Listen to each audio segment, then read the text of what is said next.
Glória a Deus, Abra a aleluia. Bíblia de vocês em Efésios 6. Eita, Deus maravilhoso.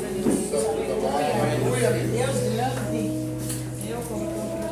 Efésios capítulo 6, versículo 10. Aleluia. Aleluia. Glória a Deus. Deus é poderoso. Na Bíblia diz assim: no demais, irmãos meus, fortalecei-vos no Senhor e na força do seu poder. Revesti-vos de toda a armadura de Deus, para que possais estar firmes contra as astutas ciladas do diabo. Porque não temos que lutar contra a carne e o sangue, mas sim contra os principados, contra as potestades, contra os príncipes da treva deste século, contra as hostes espirituais da maldade nos lugares celestiais. Eita, Deus. Vou falar aqui hoje sobre uma coisa que é muito importante no meio cristão ser falado, que é sobre batalhas espirituais. Aleluia. Meu Deus. Contra quem a gente está lutando? A gente está em uma batalha espiritual? Será se a gente está? E eu tenho certeza que a batalha espiritual é uma realidade na vida de todo cristão. Todo cristão vive em uma batalha espiritual. A partir do momento que você se converte, você já está em uma batalha espiritual. É, Deus. Ai, Deus, será que eu tô? Já se converteu? Pronto. Está em uma batalha espiritual. O verdadeiro cristianismo é uma luta, uma batalha e uma guerra. Então, saiba você, goste ou não, a gente gostando ou não, a gente está em uma guerra. E precisamos começar a viver como se estivéssemos em uma batalha pelas nossas vidas, porque na verdade a gente está. Muitas das vezes a gente esquece que a gente, quando está aqui na igreja, na nossa vida cristã, a gente está em uma batalha para o nosso espírito, para a nossa alma sobreviver. A gente está guerreando pela nossa vida espiritual. Só que em muitos momentos a gente esquece disso, a gente deixa isso de lado e começa a fazer coisas como se a gente não lembrasse que a nossa vida espiritual depende da gente, não depende de ninguém, somente de nós. E contra quem a gente está lutando, né? Porque muitas das vezes a gente pega e acha que a gente está lutando contra o irmão, que a gente está lutando contra tal pessoa, que tal pessoa está nos afrontando. Será se é o irmão? A gente não está lutando contra o irmão. A gente está lutando contra o próprio Satanás, que quer nos atingir, que quer nos derrubar na nossa vida espiritual. É como se fosse assim, eu vou dar um exemplo. A vida cristã é um rio. Pronto. Do outro lado do rio tem o reino dos céus. E aí, nessa caminhada, nessa navegação, o diabo vem e coloca uma correnteza contrária. A gente está indo para frente e o diabo coloca uma correnteza contrária para tentar nos fazer parar na direção oposta. Então, quando a gente está tentando, quando a gente está avançando, o diabo coloca uma correnteza, fazendo a gente lutar, ter que ir mais forte, ter que guerrear cada dia para a gente conseguir chegar no outro lado. E eu lhe digo, é muito difícil, viu? Verdade. A gente não luta, como eu já disse aqui, contra o irmão, contra a irmã. Não, a gente luta contra, muitas das vezes a gente luta contra Satanás e contra nós mesmos. Porque nós mesmos somos os nossos principais, a nossa principal causa da gente parar. Você já pensou? Os nossos desejos, as nossas vontades nos matam. Ah, Deus, porque eu quero tanto isso. É isso que nos mata, o nosso desejo, a nossa carne. Não é pessoas, não é situações, é a gente. Porque o nosso inimigo não são pessoas. A gente deve ver além das pessoas. A gente deve ver que Satanás está por trás usando. Ai, pai, porque aquela pessoa está mais filtrando tanto, eu vou cair na mão com ela. Não, não é ela.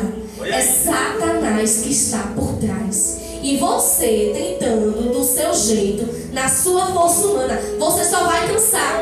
Porque essa pessoa vai continuar e continuar e continuar. Porque tem algo mais forte atrás dela. Se você pensar só por sua carne, você vai parar. Enquanto a gente enxerga as pessoas como inimigos e lutamos contra elas, a gente gastará a nossa força em vão. Verdade. Satanás é o maior destruidor e ele quer destruir a minha e a tua vida e te afastar de Deus. É isso que Satanás quer. esfriar no banco da igreja.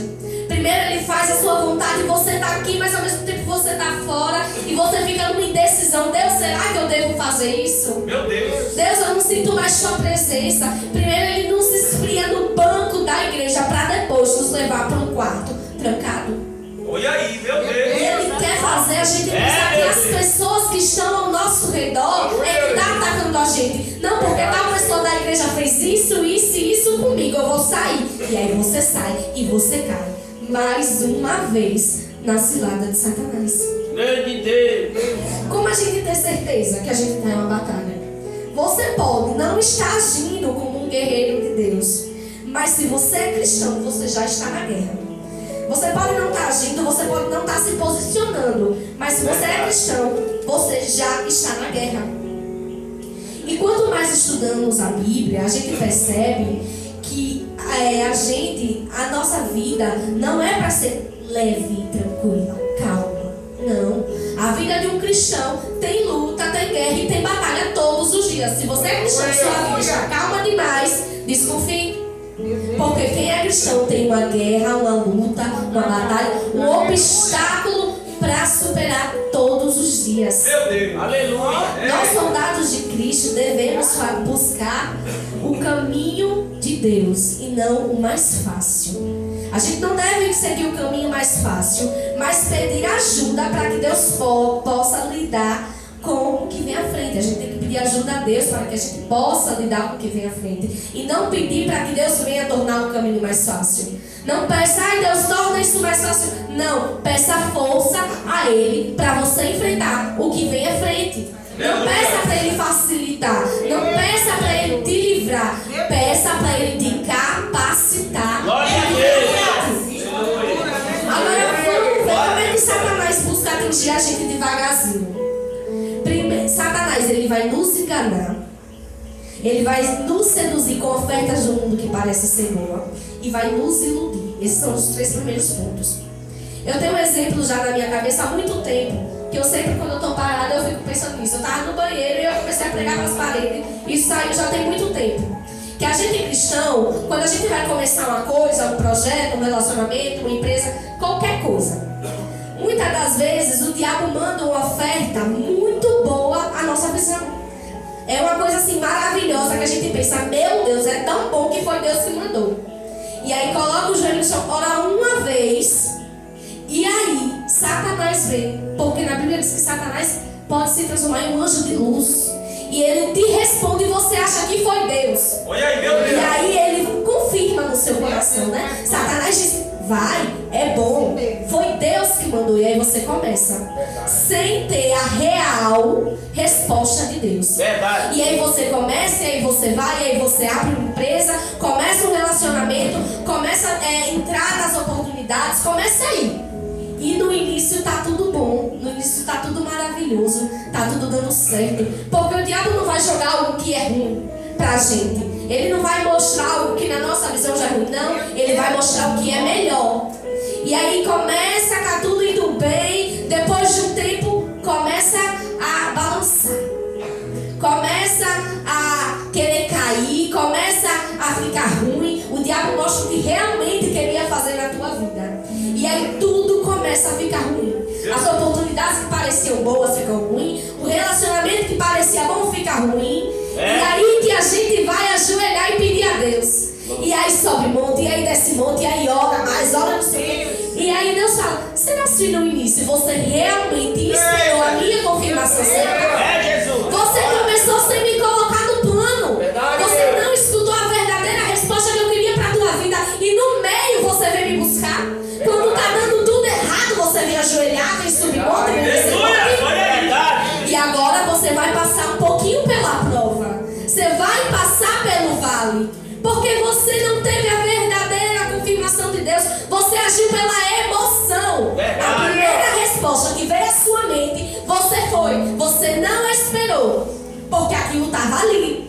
Tinha que ter uma resposta imediata. E aí a primeira resposta que você veio, você foi pela emoção e aceitou e entrou. E agora tá tudo dando errado e você não sabe o que é. O que foi, Deus? O que será que tá dando tudo errado? Mas Deus, não foi o Senhor que me deu? Será se foi ele? Será se ele confirmou no teu coração? Pra agora tá dando tudo errado? Será? E aí Deus fala, me colocou no início, você me colocou como principal? Senão você vai passar um pouquinho pela prova. Vai andar um pouquinho pelo lado. Porque essa é a verdade de todo cristão. A gente tem que entender que às vezes a gente toma decisões que não são da vontade de Deus. E aí quando dá errado que a gente vai clamar. E ninguém se safa disso. Eu já fiz isso e tenho certeza que todo mundo aqui já fez. Toma uma decisão, na emoção, vai e depois que começa a dar errado, a gente quer barganhar e discutir com Deus. Porque é o que acontece. Quando tá dando errado, a gente fala, Deus, mas se você é o que me deu, por que tá ficando assim? E já quer se revoltar contra ele. Não. Agora você vai orar muito, você vai jejuar muito e esperar que Deus resolva te ajudar, te tirar do vale. Mas antes você vai ganhar um pouco. Porque é isso que Satanás faz. Ele lhe engana mandando uma proposta. Ele te ilude, ele te seduz. Aquilo parece bom aos seus olhos. E na primeira resposta, por emoção, você vai. Verdade. Aí Satanás também ele vai te atrapalhar no seu chamado. Aí começa a vir. Seu chamado é para cantar, sua garganta toda semana vai doer. Seu chamado é pregar, toda pregação você vai achar que não tá boa. Verdade. Ele começa a te atrapalhar no meio da vida espiritual. E muitas pessoas no primeiro atrapalho param. E é isso que Satanás quer, te fazer parar. Verdade. E aí Satanás ele também faz você pensar que Deus não é com você. Olha, está acontecendo isso na sua vida. Uma coisa tão ruim. Será que se Deus fosse com você, estava isso acontecendo? E aí você vai se deixando levar. E a sua mente vai mudando. E você vai caindo na armadilha de Satanás. E Satanás também te persegue. Você, cristão, você sabe que em todo lugar tem perseguição. Ele também vai te perseguir. Vai botar uma pessoa, vai botar um problema para te perseguir. Porque é isso que ele quer, é te fazer parar, te afastar da presença de Deus. E como que eu posso ser um guerreiro corajoso para que Deus me use nas guerras? Como eu posso ser um guerreiro para que nas guerras eu esteja preparado? A gente jamais seria chamado para lutar se fosse para lutar com a nossa própria força. Porque se fosse para lutar com a nossa própria força, a gente não conseguiria nem um dia estar em uma batalha espiritual. E Deus nos fortalece com seu poder. Não é exigido ao cristão ser corajoso em sua própria força, mas ser corajoso pelo poder de Jesus Cristo. Não é exigido da gente que a gente se confie na nossa própria força, e sim na força de Deus. Porque é o que a gente realmente precisa. A gente cristã tem que começar a entender que tudo que acontece na nossa vida é uma guerra, é uma batalha. A partir do momento que você começar a exercer o seu chamado, vai começar uma batalha. E sinto muito em lhe dizer, não é uma batalha em lugares que você não goste tanto. Isso aqui Deus pode tirar da minha vida. Isso aqui eu não sinto tanta falta, não. Ele vai tocar no lugar que você gosta. A batalha vai diretamente no seu ponto fraco. Satanás quer atingir o seu ponto fraco. E aí ele vai direto. E aí tem gente que diz assim, mas Deus vai me deixar sofrer numa batalha espiritual? Vai. Que eu saiba, Jó não viveu a vida toda feliz. Ele perdeu os filhos, a fazenda, o gado, os amigos. Ele perdeu tudo. E isso foi permissão de Deus. Isso foi permissão. Então também vai acontecer com a gente. A gente perde tudo.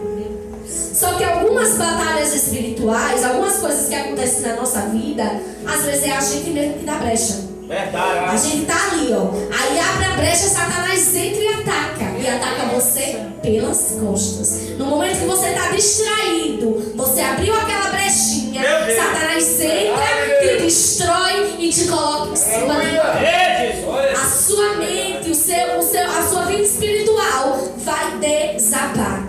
E depois, para reconstruir a vida espiritual, é difícil. Verdade, Senhor. É difícil quando a gente está caindo, quando a gente está sem esperança. Então deixa as brechas fechadas, vigie a todo tempo, a toda hora. Quando você não, Deus, não estou vendo mais saída, tem uma saída. Pode demorar, mas a saída tem. A saída vai chegar. A provisão vai chegar. Vai demorar, mas vai chegar. E a gente tem que entender que a provisão vai chegar na hora que Deus escolher que ela chegue. Ela não vai chegar quando, meu Deus, eu não aguento mais. Não, ela vai chegar quando Deus escolher que ela chegue. Quando Deus querer que ela chegue. Verdade, Deus. Não é na nossa hora, não é no nosso tempo e muito menos do nosso jeito. É do jeito dele, na hora dele. E isso é o que a gente tem que entender. A gente cristão tem que entender que a gente está submetido à vontade de Deus. A gente gostando ou não, a vontade de Deus tem que estar acima. A minha vontade é uma, a vontade de Deus é outra. Qual que tem que ser feita? A de Deus. Qual que tem que ser obedecida? A vontade de Deus. Aleluia. Muitas guerras espirituais vêm realmente para nos fortalecer, mas às vezes muitas batalhas começam por nossa própria culpa. A gente tem culpa, a gente abriu, a gente permitiu. Deus disse: filha, não faça, filha, não vá. Você fez e você foi. Vai ter uma batalha. É verdade. E normalmente essas batalhas são as mais difíceis de sair, porque foi a gente que quis, foi o nosso pedido, foi a gente que quis ir, é o que a gente gosta. Então, para se desgarrar do que a gente gosta, para desgrudar, para deixar o que a gente gosta de fazer, é difícil. É uma das mais difíceis. Eita, meu Deus. Porque batalha espiritual, que a gente não tem que deixar nada, que a gente não tem que renunciar nada, não é uma batalha espiritual. Na batalha espiritual você tem que renunciar muita coisa para conseguir sair dela. Verdade. A vida cristã só consegue melhorar e avançar com renúncia. E é o que a gente muitas das vezes esquece de fazer, deixar de lado. Mas a renúncia é uma das principais coisas que tem que ser feita na vida cristã. Aleluia. A gente muitas das vezes tem que renunciar ao emprego que a gente tanto queria, o relacionamento que a gente tanto queria, a oportunidade que a gente tanto queria, o curso que a gente tanto queria. Às vezes tem que ser renunciado, por mais que doa. E a gente pensa assim: Deus, sem isso, o que eu faço? Minha vida se baseia nisso. Eu preciso disso para viver. É nesse momento que Deus vai testar a sua fé nele. Entregue tudo que você tem. Entregue o que você precisa e Deus vai prover. Mas enquanto aí tem gente que diz assim: eu quero ver o extraordinário de Deus acontecer. Para você ver, você tem que perder tudo, ficar sem nada, para você ver o extraordinário dele na sua vida. É a verdade. Você tem que perder tudo, você tem que ficar sem nada. Ai, Deus fez um testemunho tão lindo na vida de fulana. Deus foi tão fiel na vida de fulana. Mas fulana primeiro perdeu tudo. Você quer perder tudo também para ver o extraordinário? É só assim que acontece. Ou renuncia ou não vive o extraordinário. Deus não é obrigado e Deus nem é empregado para ele fazer tudo a nosso favor enquanto a gente não faz nada por ele. Verdade, Deus. Vai ter que renunciar, vai ter que honrar o que tanto gostava e deixar em primeiro lugar Deus. Enquanto na sua vida estiver em primeiro lugar outras coisas, o extraordinário não vai acontecer. É pelo momento ruim, é no momento que está tudo dando errado. Deus, mas já está tudo dando errado, eu ainda tenho que entregar isso? Tem. A fé, ela vem quando você pisa o pé sem ter o chão. Aleluia. Compra os blocos sem ter a casa. E assim que acontece, é quando a gente confia na vontade dele, no que Glória a ele Deus. é isso que acontece, isso é fé. Mas se a gente fica confiando: olha, Deus, eu vou entregar isso aqui, mas eu vou deixar isso aqui, porque se o Senhor não chegar, eu já tenho que ir. Pois o Senhor não vai chegar nunca. Você vai ficar sobrevivendo só com o que você tem. Você tem que entregar tudo, ficar sem nada. Deus, mas eu vou entregar tudo hoje. O que eu vou fazer amanhã? Confia. Amanhã, Deus, você sabe. Amanhã chega a provisão. E assim, a gente tem que renunciar. Uma das principais coisas da vida cristã. Outra principal coisa também é obediência. A gente tem que obedecer. Deus, Mas o Senhor me mandou fazer isso. Deus, eu nem estou capacitada. Deus, eu nem estou pronta. Mas se Deus mandou você fazer, você vai fazer. E não importa o que aconteça. Verdade. Se a gente for esperar a gente se sentir pronto, nunca a gente sobe e prega, nunca a gente canta, nunca a gente evangeliza. Se a gente esperar se sentir pronto, Jesus volta e a gente não faz nada. Verdade. Porque a gente tem que viver confiando somente na vontade dele. Não vai ser. Obediência. Deus mandou você fazer? Faça. Deus mandou você cumprir? Cumpra. Deus mandou você descer de madrugada para orar? Desça. Deus, mas não tem como, minha rotina está tão corrida. Eu só tenho essas 3 horas de sono. Use as 3 horas para orar e o mais Deus vai prover. Glória a Deus. Olha, Deus, porque eu só tenho isso aqui em casa. O Senhor ainda me mandou dar isso aqui. No outro dia, Jesus prove, confie nele. Mas enquanto você não confiar e entregar na mão dele, você vai ficar vivendo com o que você tem, achando que tá bom. Deus, mas eu já tenho tudo, já tá tão bom a minha vida. Deus faz melhorar muito mais. Mas enquanto você não entregar, Deus não vai melhorar. Essa é a verdade. Outra coisa é a gente entender que sem Deus a gente não é nada. Verdade. Nada. Ah, Deus, mas se eu sair da igreja, se eu deixar meu propósito, meu chamado de lado, eu ainda tenho isso, eu ainda tenho as pessoas, eu ainda tenho emprego, a casa. Meu irmão, imagina Deus tirando de você o Espírito Santo, tirando do seu lado o Espírito Santo. As suas decisões é que vão te afundar. Verdade. Se Deus não estiver ali para te guiar, você mesmo se afunda. Você mesmo se afunda. Ai, Deus, mas está tão impossível isso. E pior seria sem Deus. Porque se Deus sair da sua vida, decidir calar um pouquinho, você mesmo, com as suas próprias atitudes, com as suas próprias escolhas, se afunda. Verdade. E aí depois disso tudo, ai, Deus, me ajuda. E foi. Você não disse que sem Deus você conseguia? Ah, pois saia do fundo do poço sozinho. Verdade. Ai, Deus, mas agora não deu certo o que eu achava e foi. Você não deixou o seu propósito para viver isso? Ah, pois vivo só com isso. Ai, Deus, mas eu vou deixar meu chamado de lado porque eu preciso fazer isso aqui, Quando você estiver no fundo do poço, peça a pessoa que tirar do fundo do poço. Quando você estiver precisando de uma resposta de Deus, peça para isso te tirar, de lhe dar resposta. Quando você estiver no momento ruim, peça para a oportunidade que você foi atrás. Peça para o que Deus disse que não era para fazer, mas você disse, peça para isso te ajudar. Peça para isso te ajudar. Você vai ver a resposta rapidinho, a resposta chega. Aprenda a entender que sem Deus você não passa de nada. Não passa de nada. Aleluia. Se Deus quiser lhe matar agora, Ele lhe mata. Ele está só Ele lhe deixar respirar agora. Você já tem que fazer tudo para Ele. Porque se Ele quiser fechar as suas narinas e lhe fazer parar de respirar agora, Ele tem o poder para isso. Ele é tão amoroso, tão misericordioso, que Ele ainda dá 10 oportunidades ou mais pra gente. Ele todos os dias nos dá uma oportunidade nova e a gente desperdiça. E a gente deixa Ele de lado de novo. Tantas pessoas julgam Judas, né? Ah, porque Judas vendeu Jesus por 30 moedas. E o que você está fazendo não é pior não? Ah, porque quando eu chegar no céu eu vou me ver com Judas. E o que você está fazendo é 10 vezes pior e você não percebe. Meu Deus. Tire a trave do teu olho para depois reparar no que acontece na vida do irmão. Perceba o que você está fazendo primeiro. Perceba o seu pecado de estimação. Porque todo cristão tem um pecado de estimação. Deus, eu renuncio todo pecado, mas esse aqui já é costume. Deus, esse aqui eu não consigo, eu já estou acostumada. É o pecado de estimação. A gente até consegue renunciar ele ali por um tempo, mas na primeira dificuldade volta para ele.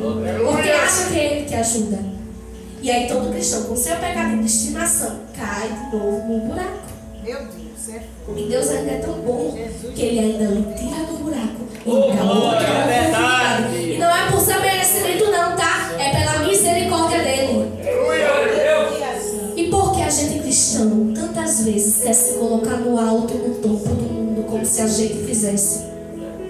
Será que é a gente mesmo? Será que a gente é tudo isso? Às vezes a gente tem que entender a nossa insignificância também. Porque a gente também não é nada, não passa de barro. Então não se coloque acima de todos, não se coloque sobre todos. Ah, Deus, porque eu fazendo isso fica melhor. Não! Se Deus quiser usar alguém que não sabe nada sobre aquilo, que não sabe que o que você sabe, ele não sabe um tiquinho para fazer melhor do que você, Deus usa.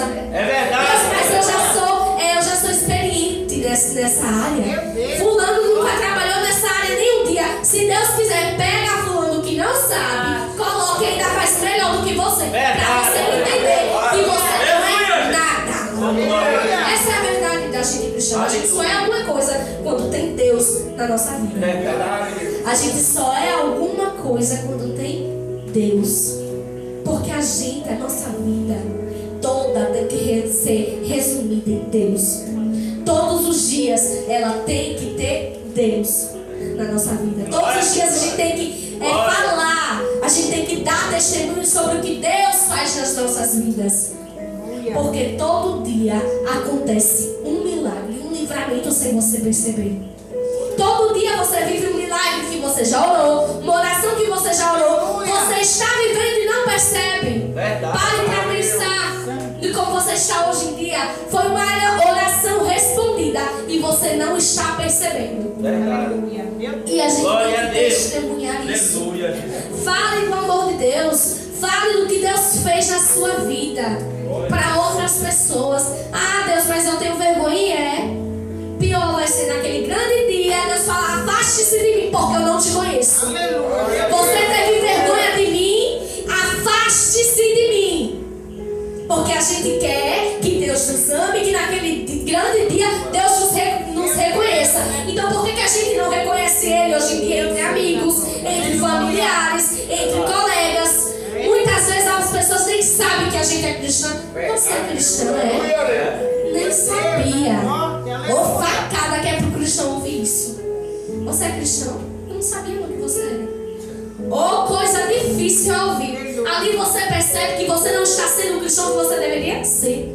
Ali você percebe que tudo que Deus te chamou para viver, para fazer, você não está fazendo. É ali que a ficha cai.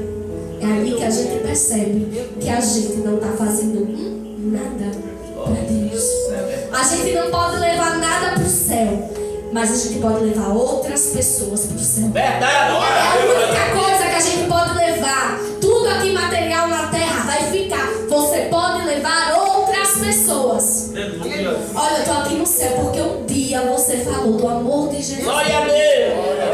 Olha, eu tô aqui porque um dia você foi lá naquele centro e me disse do amor de Deus. Verdade. Eu tô aqui porque um dia eu vi através da sua vida Deus. Eu tô aqui porque um dia você nem precisou falar comigo, mas eu percebi Deus através da sua vida. Aleluia. É a única coisa que a gente cristão pode levar para o céu. Pessoas. Então por que a gente não está fazendo isso? Se chegar naquele grande dia, Deus perguntar: quantas pessoas você trouxe para cá? Quantas pessoas você falou do meu amor? Será que a gente teria levado alguma? Será que alguma pessoa foi salva pelo nosso testemunho? Glória a Deus. Será que alguma pessoa se impactou com o que já aconteceu na nossa vida e decidiu buscar Deus também? Conte na sua mente. Quantas pessoas já se converteram e aceitaram a Jesus porque você falou? Tem que ter mais. Cada dia tem que ter mais e mais pessoas. Essa é a verdade. O que a gente consegue levar para o céu são somente pessoas, almas. Oh, glória. E é o que a igreja está precisando fazer: colher almas e atrás de almas. As almas hoje em dia, as pessoas hoje em dia estão angustiadas, em depressão, ansiedade, crise de pânico, caídas dentro de um poço, só precisando de alguém para dar um abraço, para estar junto, para estar presente. Verdade. E talvez esse alguém seja eu e você, só que eu e você está barganhando com Deus, enquanto aquela pessoa está morrendo. Aquela pessoa só precisa da gente, do nosso abraço. Enquanto isso a gente está: Deus, mas eu não quero não. Ah, Deus, mas fulano vai pensar o que de mim? Você está preocupado com o que fulano vai pensar de você. Você tem que estar preocupado com o que Deus pensa sobre você. O que fulano, o que ciclano fala, o que ciclano pensa, não tem que ser nada. O importante, o relevante é o que Deus pensa. Verdade. Porque se a gente fosse baseado no que as pessoas pensam da gente, falam da gente, imaginam da gente, a gente não vai ser nada. Porque se a gente for pegar o que as pessoas já falaram da gente para se basear hoje em dia, a gente, meu Deus, a gente ia ser a pior pessoa do mundo. Porque às vezes a gente nem fez o que o pessoal está falando. Mas a pessoa fala o que a gente fez. É grande. É o que a gente está precisando. Colher almas tristes, almas que estão quase morrendo. Os cristãos têm que se levantar. Deixa eu te dizer uma coisa: tem muitas almas mortas dentro da igreja. É o que mais tem hoje em dia. Almas mortas dentro da igreja. E a gente está sem visão espiritual e não enxerga. Às vezes o irmão está morto do seu lado. Às vezes a vida espiritual dele já está morta faz tempo do seu lado. E você não percebe. E você está ali vivendo a vida como se não tivesse nada para se preocupar. O irmão está morto do seu lado. Cadê o seu exemplo de cristão? Verdade. Você não é cristã? Você não se diz cristão? Por que você não está ajudando o irmão agora? É muito fácil de ser cristão, mas tá tudo bem. Tá tudo correndo bem agora. Eu sou cristã. E é. Será que você é cristão na hora que o irmão precisa da sua ajuda? Será que você está dando exemplo de cristão? Agora que o irmão tá